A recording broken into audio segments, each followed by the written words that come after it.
Hello everyone, welcome to Khmer language. Today you will learn how to read Khmer words by using different consonants pronounced with consonant ñ. The first word is Tênh.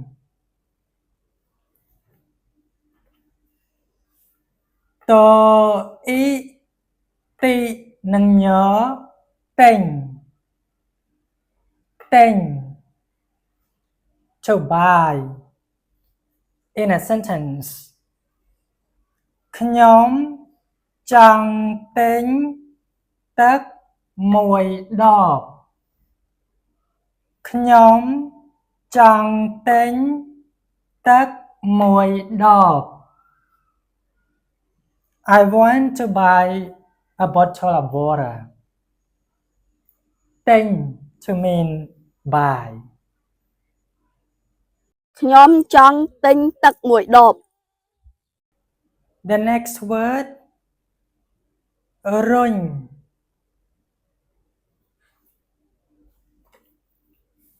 រអ៊ូរុនិងញរុញ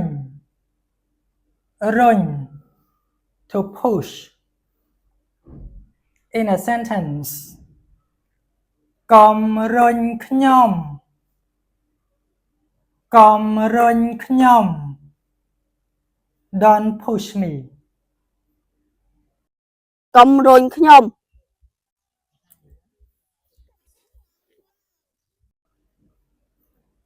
ទាញតអៀទានិងញទាញទាញ to pull. ទាញ In a sentence សូមទាញទ្វារបើកសូមទាញទ្វារបើក សូមទាញទ្វារបើក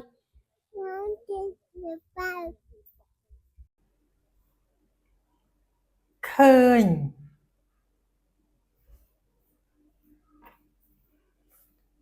ខអឺខឺនិងញឃើញឃើញ to see. In a sentence តើអ្នកបានឃើញអ្វីតើអ្នកបានឃើញអ្វី In speaking អ្នកបានឃើញអី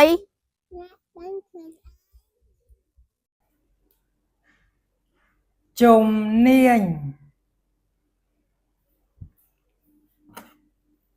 ចអ៊ំជុំនអៀនានិងញនាញជំនាញជំនាញ is a skill. In a sentence តើអ្នកមានជំនាញអ្វីតើ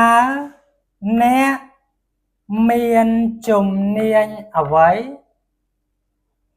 In speaking អ្នកមានជំនាញអ្វី ពេញ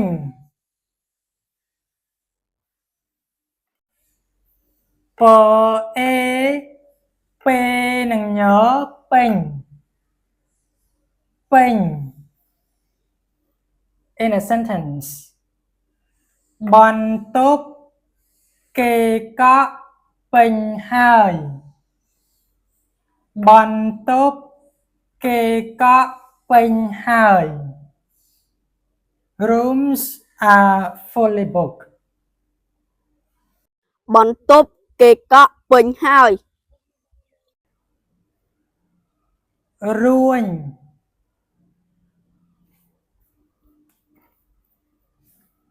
រអ៊ូ rùa nâng nhớ ruồi ruồi to mean curly in a sentence នាងមានសក់រួញនាងមានសក់រួញសក់រួញ means curly hair នាងមានសក់រួញ ដាញ់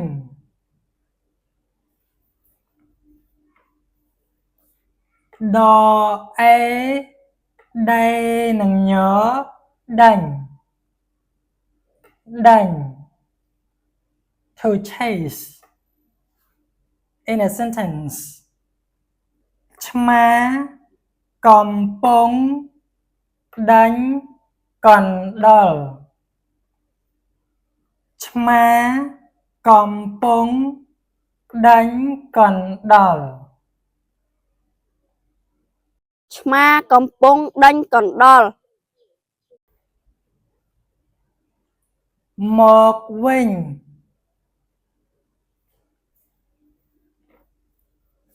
មកនឹងកមក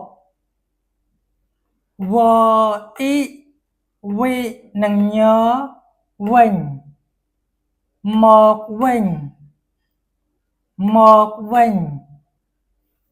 to come back in a sentence គាត់ទើបតែត្រឡប់មកវិញគាត់ទើបតែ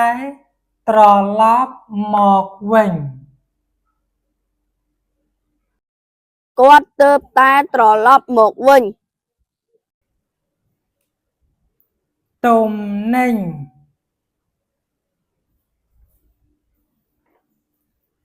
តអ៊ំទុំណអ៊ី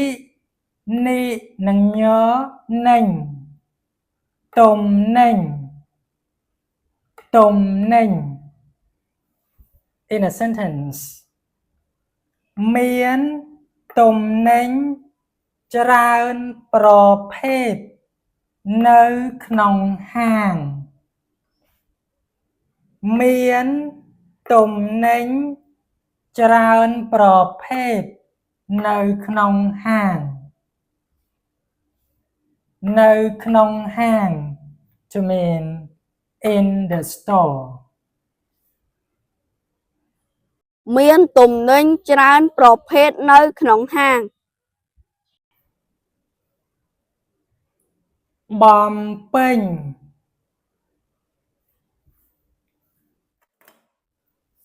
បអំបំ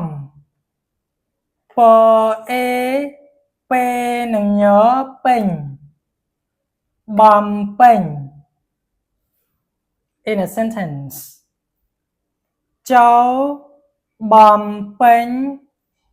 ល្បះខាងក្រោមចូល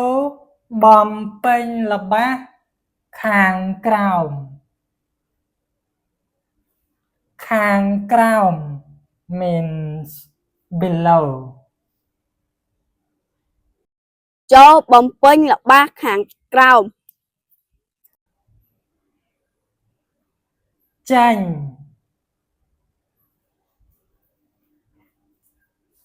ចអេ